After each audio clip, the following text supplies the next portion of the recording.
사도 바울이 옥에 갇혀서 이제 곧 재판을 받고 죽게 될지도 모를 그런 처지에서도 기뻐할 수 있고, 오히려 자신을 걱정하고 있는 교회를 향해서 기뻐하라 이렇게 권면하였습니다.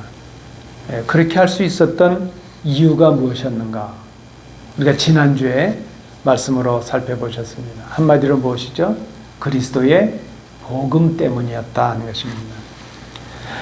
사도 바울은 지금 자신이 당하는 고난도 도리어 복음의 전파가 되게 하시는 하나님의 역사를 보았습니다. 그 어떤 대적자들도, 그 어떤 방해도 복음의 역사를 막을 수 없다는 것을 직접 보았습니다. 그 복음이 교회의 핍박자요 또 방해자였던 자신으로 하여금 자신을 이제는 살든지 죽든지 그리스도를 존귀하게 여기는 사람으로 변화시켰다는 것을 경험하게 되었습니다. 그럼 사도 바울이 기뻐할 수 있는 이유는 바로 복음 때문이었다는 것입니다. 이 내용을 우리가 지난주에 보셨던 빌립보서 1장 12절부터 21절에서 소개를 하였습니다. 복음이 바로 그런 것이라 하는 것이죠. 그리고 그렇게 소개했던 사도 바울이 이제 이어진 오늘 본문에서는 그러면 복음이 그런 것이라면 이제는 그 복음에 합당하게 생활하라 이렇게 권면을 합니다. 오직 너희는 그리스도의 복음에 합당하게 생활하라. 이 생활하다라는 이 말을 제가 헬라어로 좀 찾아보았습니다. 이 생활하라로 번역된 이 헬라어는 폴리테우 에스테라는 말입니다. 폴리테우 에스테. 빌립보서 3장 20절에 보면 시민권이라는 그 단어가 쓰였는데 이 시민권이라는 단어가 폴리테우마라는 단어입니다. 같은 어근을 가졌죠. 폴리라는 말입니다. 여러분 잘 아시는 폴리스, 이 같은 어원이죠. 폴리스라는 말은 도시라는 뜻입니다. 그래서 생활하라, 이 폴리테우 에스테라는 이 말은 폴리스, 즉 시민답게 살아라는 뜻이 있습니다. 그런데 우리는 어떤 시민이죠? 우리는 하늘의 시민이 되었습니다. 폴리테우 에스테라는 이 말이 도시의 시민답게 도시의 시민으로서 의무를 다하라 하는 의미인 것처럼 오늘 본문이 말씀하는 합당하게, 복음에 합당하게 생활하라 하는 이 의미는 우리가 그리스도의 복음을 통해서 이젠 하나님 나라의 시민이 되었기 때문에 하나님 나라의 시민답게 살아라 하는 그런 의미가 있습니다. 여러분 당시에 지금 이 편지를 받고 있는 빌립보는요, 로마의 식민 도시였습니다. 이 빌립보에는 이 빌립보 자체가 군사적인 요충지였기 때문에 많은 군인들이 있었고, 특별히 로마의 군인으로 제대했던 많은 퇴역한 군인들이 살고 있었습니다. 그들은 자신들이 로마를 위해서 싸웠던 군인이요, 또 현재도 군인이라는 그런 시민이라는 그것 때문에 아주 높은 자부심을 가지고 있었고, 빌립보에 살고 있던 많은 사람들은 그것을 알고 있었습니다.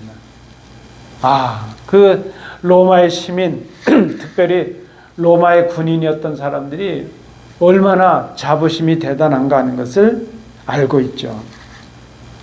이 로마의 시민들이 자부심을 가지고 시민으로서 로마의 법을 지키고 사는 것처럼 지금 사도 바울이 권면하는 것입니다.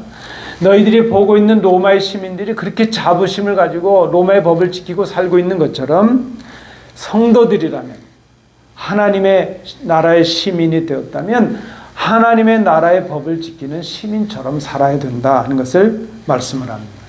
그리고 그것이 바로 한마디로 무엇이라고요? 그리스도의 복음에 합당한 삶이라 그렇게 말씀을 합니다. 여러분, 우리가 지금 비록 이 땅에서 살아가고 있지만 우리는 이 땅의 시민들이기 이전에 하나님 나라의 시민들입니다. 우리는 예수님을 믿음으로 하나님 나라의 백성이 되었고 하나님 나라의 시민이 되었습니다. 그래서 우리는 하나님 나라의 법에 합당하게 살아야 됩니다. 우리가 지켜야 될 하나님 나라의 합당한 법이 무엇이죠? 바로 복음이라 하는 것입니다. 예, 우리말에 아름답다라는 말이 있습니다. 아름답다. 문법적인 형태로는 아름이라는 명사에 답다라는 전미사가 붙어서 형용사처럼 쓰이죠. 아름답다 이렇게 쓰입니다.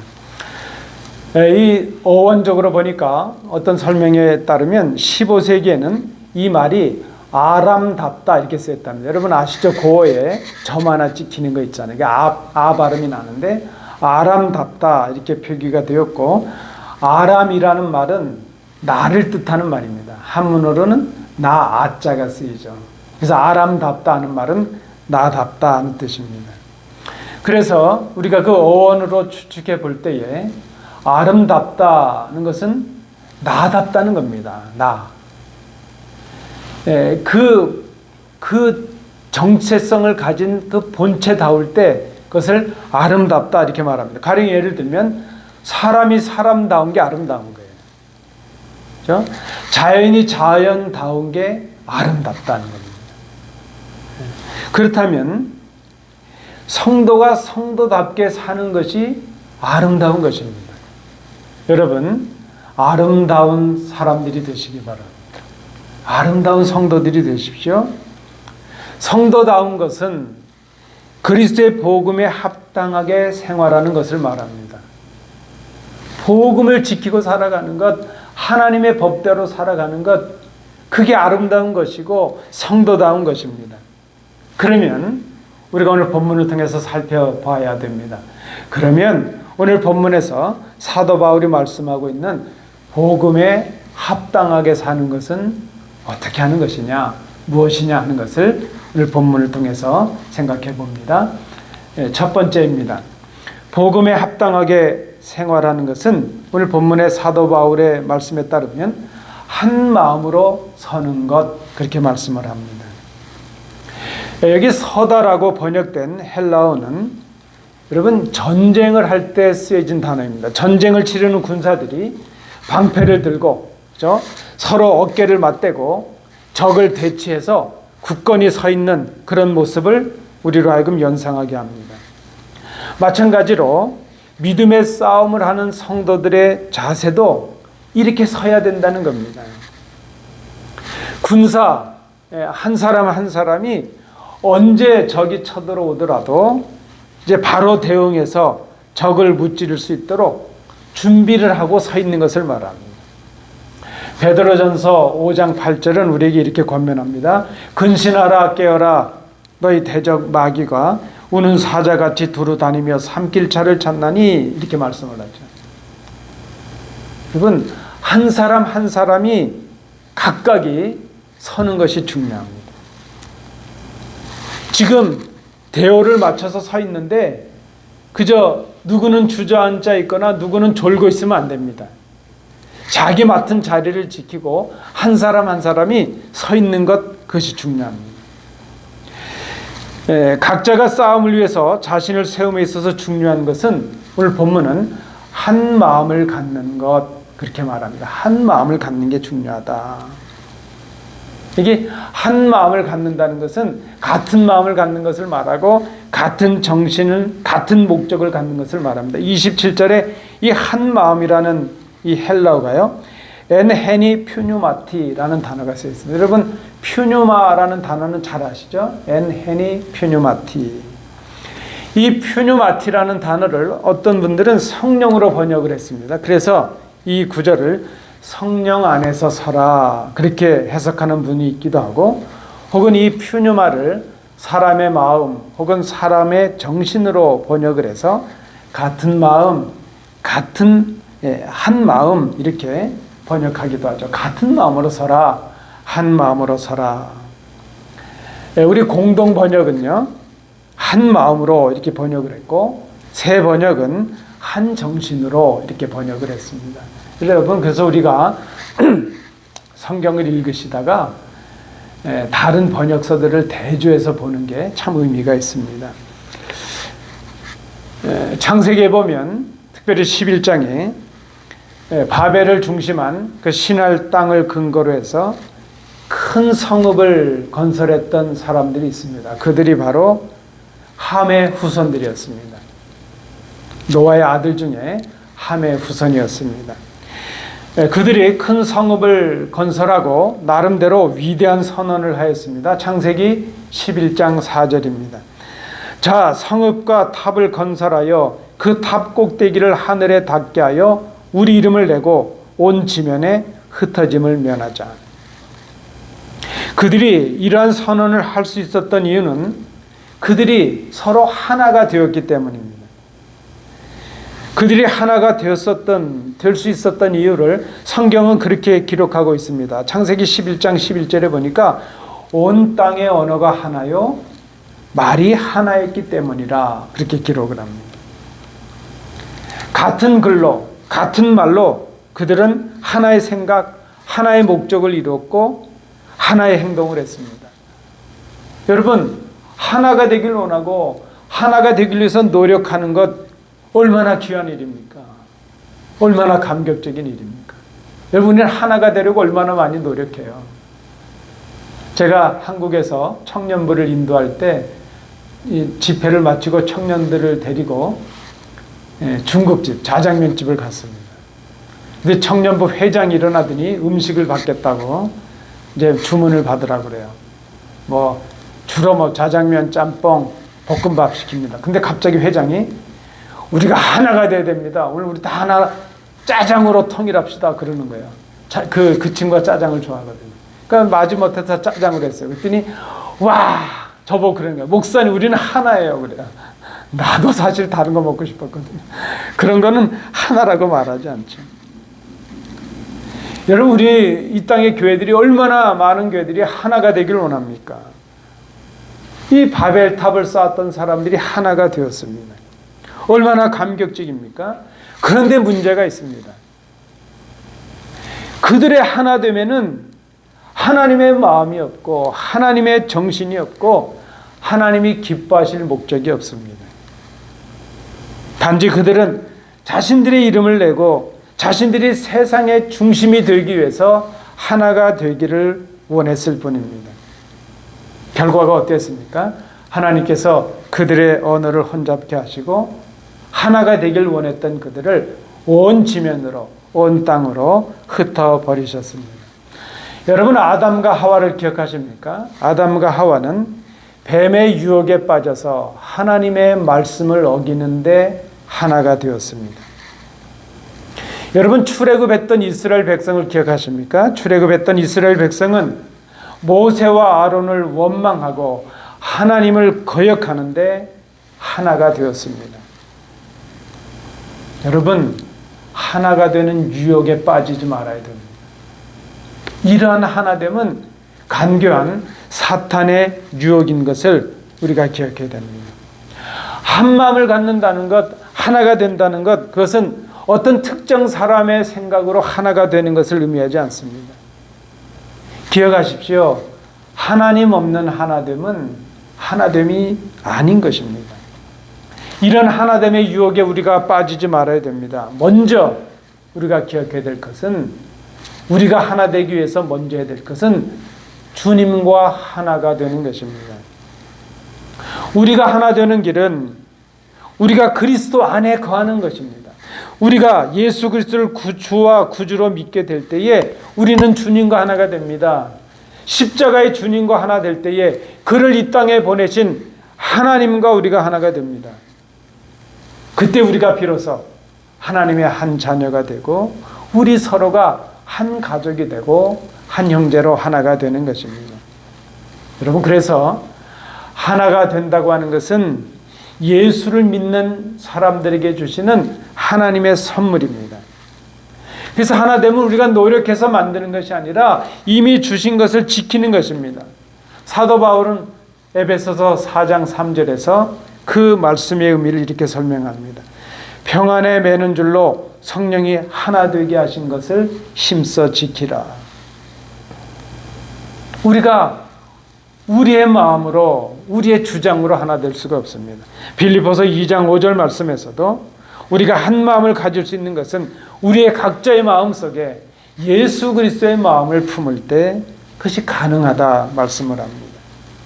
이 마음으로, 그리스도의 마음으로 우리가 굳게 서게 될 때에 싸움에서 승리하고 기쁨을 누릴 수가 있습니다. 그것이 오늘 본문에서 발견하는 복음에 합당하게 생활하는 첫 번째 모습입니다. 두 번째입니다. 오늘 본문에서 발견하는 복음에 합당하게 생활하는 것. 그것은 한 뜻으로 복음의 신앙을 위하여 협력하는 것. 그렇게 말했습니다. 같은 의미죠. 한 마음이나 한 뜻 같은 말인데 한 뜻이라는 말도 한 정신이라는 말로 해석이 가능합니다. 왜 우리가 한 뜻을 가져야 됩니까? 협력하기 위해서입니다.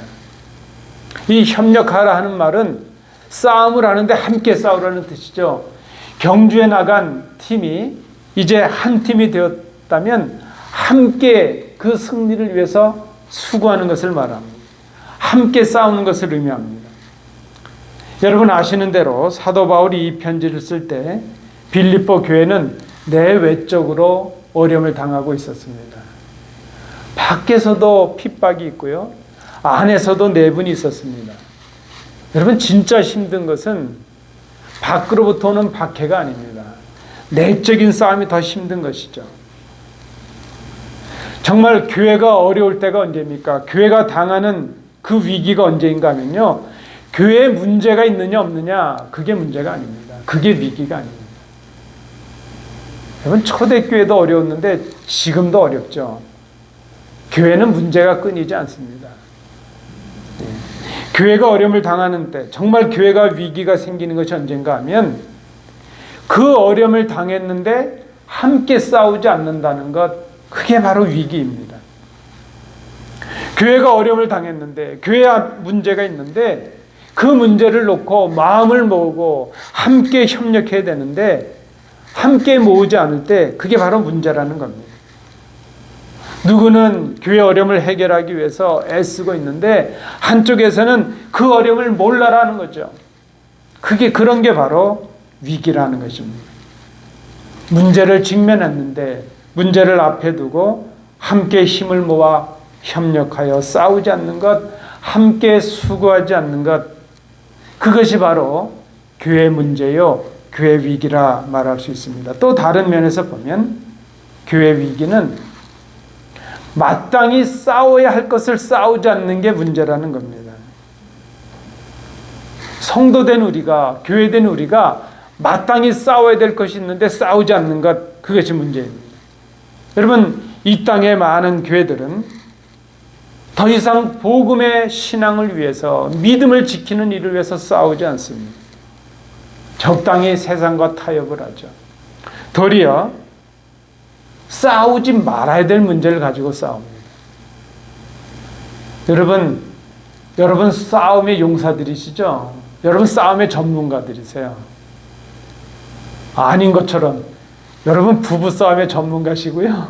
이웃과의 싸움의 전문가. 우리는 싸움을 잘해요. 그런데 이 땅의 교회들도 많은 싸움을 하고 있는데 싸우지 말아야 될 것 같은 그런 문제를 가지고 싸우고 있습니다. 가령 예를 들면 그런 것이죠. 누가 교회 주인인가 그런 걸 가지고 싸웁니다. 교회 와서도 섬김을 해야 될 교회에서도 누가 더 높은가 그런 거 가지고 싸웁니다. 누가 더 우선해야 되는가, 누가 어떤 자리에 앉아야 되는가 그런 걸 가지고 싸웁니다.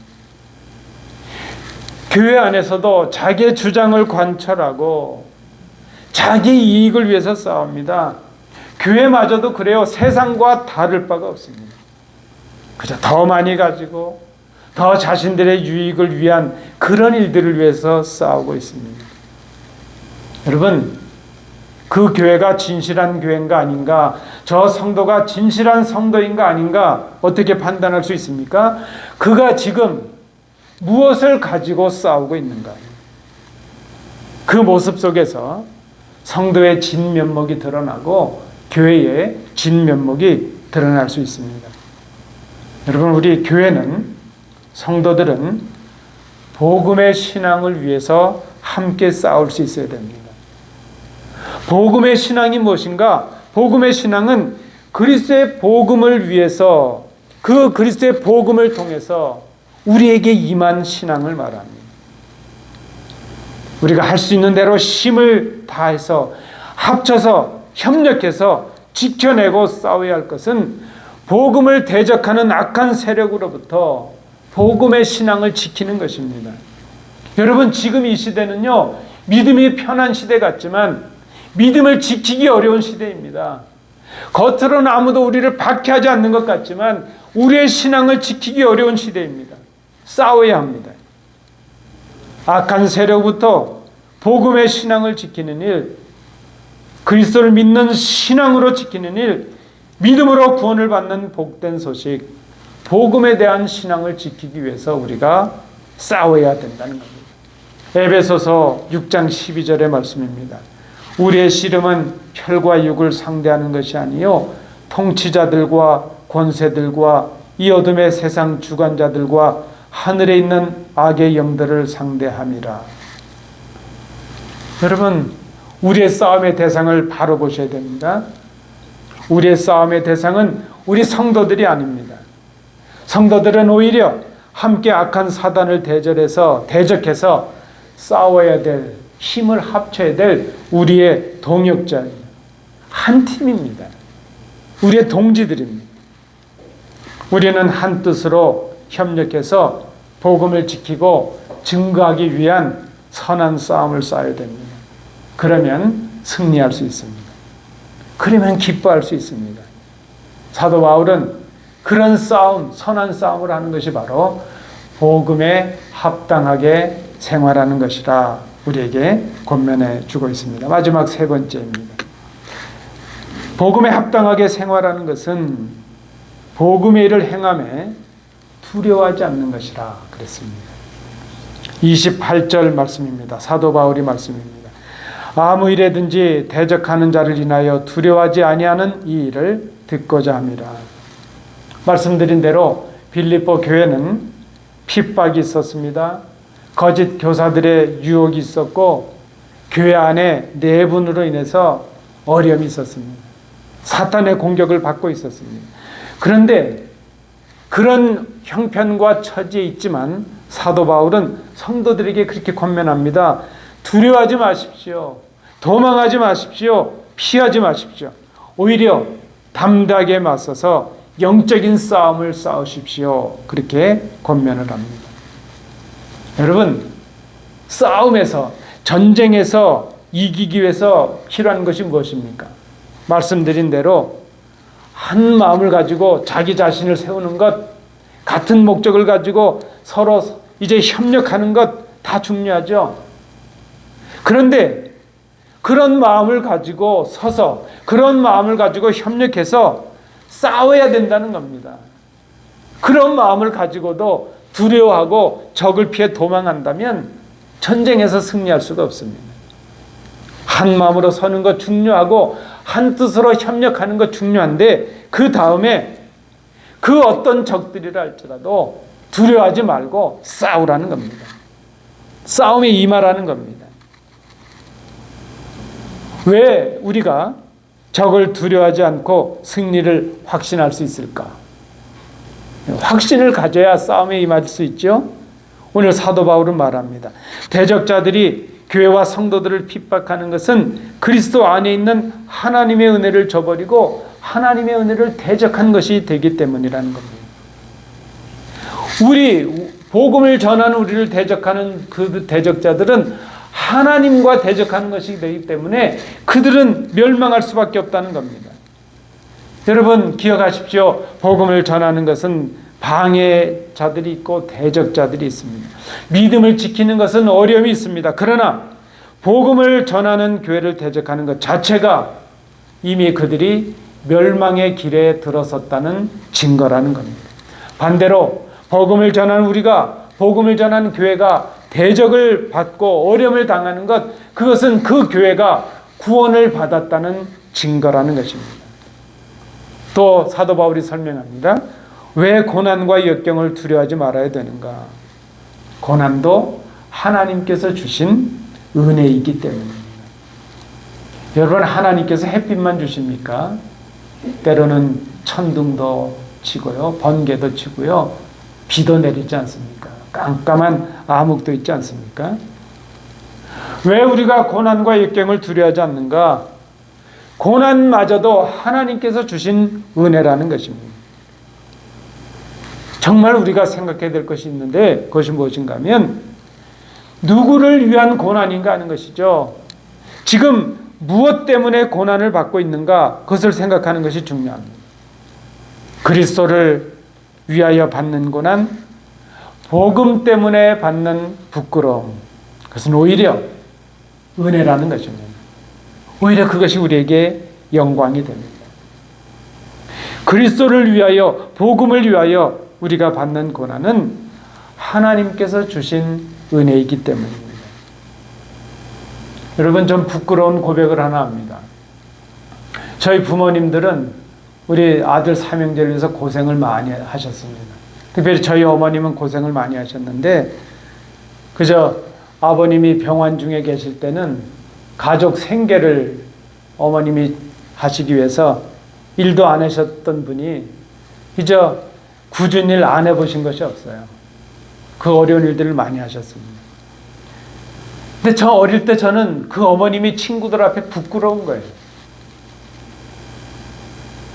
전 그래서 이 생각만 하면 눈물이 나요. 아마 어머님 지금 생전에 계시고 어쩌면 이 설교를 또 들으실 텐데, 아마 어머님이 돌아가시고 나면 저는 땅을 칠 것 같아요. 제가 친구들과 집으로 이렇게 학교를 마치고 돌아올 때에 시장에 계셨던 어머니가 아들과 친구들을 보셨잖아요. 제가 초코파이를 너무 좋아했거든요. 저희 어머니가 급하게 어디 가셔서 초코파이를 한 봉지 사셨어요. 그리고 저를 부르셨어요. 영배야, 영배야. 제가 우리 친구들이 저희 어머님을 볼까봐 부끄러워서 외면하고 왔어요. 제 친구들이 심지어, 야, 누가 너 부른다. 야, 너 어머니 아니냐? 아니야. 집에 왔어요. 그날 저녁 때 일을 마치고 오신 어머니가 아무 소리도 없이, 야단도 없이 그 초코파이 봉지를 방에 툭 던져 놓으셨어요. 아마 우리 어머님 오늘 이 설교 보실 텐데, 어머님 죄송합니다. 부끄러웠어요. 그런데 제가 이제 부모가 되고 우리 딸들이 장성하면서 깨달아요. 자식을 위해 당하는 고난은, 자식을 위해 당하는 수치와 부끄러움은 부끄러움이 아닌 것을 깨달아요. 여러분, 누구를 위한 고난이고 무엇을 위한 고난인가가 중요합니다. 우리가 주님을 위해서 당하는 고난이라면, 주님을 위해서 당하는 멸시라면 부끄러워하지 마십시오. 자랑하십시오. 오히려 그것이 우리에게 주시는 은혜라는 것을 우리가 깨닫습니다. 복음을 지키고 증거하기 위해서 받는 고난은, 그렇게 당하는 핍박은 오히려 우리를 성숙하게 하고 성장하게 하고 더 하나님 앞에 가까이 나가게 하는 기회가 된다는 것을 우리가 기억해야 될 것입니다. 왜 우리가 대적자들을 두려워하지 말아야 되는가? 또 말합니다. 이 고난과 어려움을 우리만 당하는 것이 아니기 때문이라는 것입니다. 사도 바울이 빌립보 교회에게 이렇게 말씀하고 있습니다. 지금 여러분들이 빌립보 교회가 당하고 있는 이 어려움들, 그 어려움을 나도 이미 겪고 있습니다. 나도 지금도 겪고 있습니다. 여러분, 우리가 언제 힘들어요? 나 혼자만 이 어려움을 당하고 있다 생각하면 참 힘이 듭니다. 아무도 내 고통과 내 마음을 알아주지 못한다. 그때 우리의 마음이 무너지죠.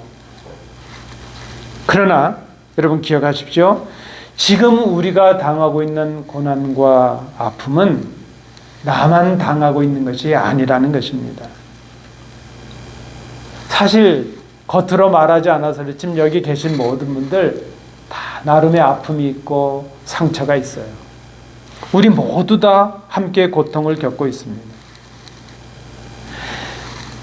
우리는 이 복음의 신앙을 위해서 기쁨도 함께 하지만 고난도 함께 할 수 있어야 됩니다. 함께 아픔을 나누고 함께 서로 위로할 수 있어야 됩니다.